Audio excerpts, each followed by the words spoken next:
இந்த காலகட்டத்தில் இவ்வளவு அதிகமான வர்த்தகம் நடந்தது. அது ஒரு பெரிய பிரச்சனையை உருவாக்கியது. அந்த பிரச்சனை என்னவென்றால், இந்தியர்கள் நிறைய பெண்கள் மற்றும் மதுபானங்களை இறக்குமதி செய்தாலும் கூட அவர்கள் இன்னும் மிகப்பெரிய நடப்பு கணக்கு அதிகபட்சத்துடன் இருந்தார்கள்.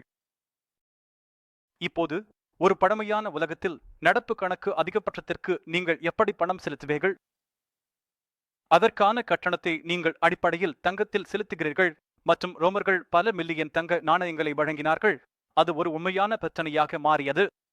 ஏனெனில் நீங்கள் நிறைய தங்கத்தை வேறு ஒரு நாட்டுக்கு அனுப்பினால் உங்கள் நாட்டில் நாணயங்களை அச்சிட போதுமான தங்கம் இருக்காது. மற்றும் 2ஆம் நூற்றாண்டு கிறிஸ்துவுக்கு பிறகு ரோம பேரரசு ஒரு கடுமையான நெருக்கடியில் இருந்தது. செனட்டில் பிளினி போன்றவர்கள் உண்மையில் விவாதித்துக் கொண்டிருந்தார்கள். நமக்கு ஒரு பெரிய பிரச்சனை இருக்கிறது. நம் சொந்த நாணயங்களை அச்சிட போதுமான தங்கம் இல்லை. இந்த இந்தியர்களை பற்றி ஏதாவது செய்ய வேண்டி இருக்கிறது என்று அவர்கள் சொன்னார்கள்.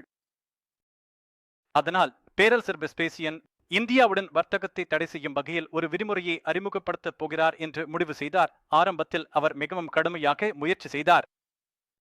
பிரச்சனை என்னவென்றால், இந்தியர்களும் யூதர்களும் விரைவாகவே பல்வேறு கடத்தல் வழிகளை கண்டுபிடித்து விட்டார்கள். அதனால் அந்த முயற்சி முழுவதும் தோல்வியடைந்தது. அதனால் சில காலத்துக்கு பிறகு அவர்கள் மீண்டும் வர்த்தகத்தை திறந்தார்கள். ஆனால் இப்போது ரோமர்கள் இதை சமாளிப்பதற்கான வழியாக தங்கள் நாணயங்களில் உள்ள தங்கத்தின் அளவை குறைக்க முடிவு செய்தார்கள். அதனால் அவர்கள் தங்கள் நாணயங்களை மதிப்பெடுக்கச் செய்ய ஆரம்பித்தார்கள். இதை எதிர்கொண்டு இந்தியர்கள் என்ன செய்தார்கள்? இந்தியர்கள் அந்த நாணயங்களை ஏற்கவே தொடர்ந்தார்கள்.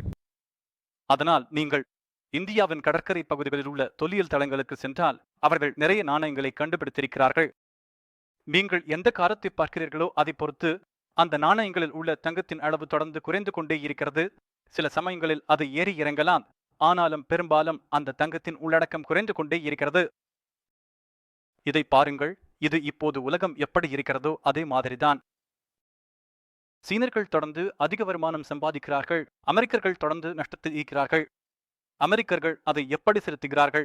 அவர்கள் டாலர்களை அச்சிட்டு செலுத்துகிறார்கள். நாம் இதனால் மோசமான விஷயங்கள் நடக்கும் என்று தொடர்ந்து புகார் செய்கிறோம். ஆனால் சீனர்கள் அதை ஏற்றுக்கொண்டு அமெரிக்கர்கள் தொடர்ந்து அச்சிடுகிறார்கள். உண்மையில் அவர்கள் போதுமான அளவு அச்சிட முடியவில்லை. ஏனெனில் அவர்கள் போதுமான அளவு அச்சிடவில்லை. காரணம், டாலர் இன்னும் மதிப்பில் உயர்ந்து கொண்டே இருக்கிறது. அதனால் துரதிருஷ்டவசமாக உலகம் இயங்கும் முறை இதுதான். இது ரோமன் காலத்திலும் உண்மைதான். இன்றும் அது உண்மைதான்.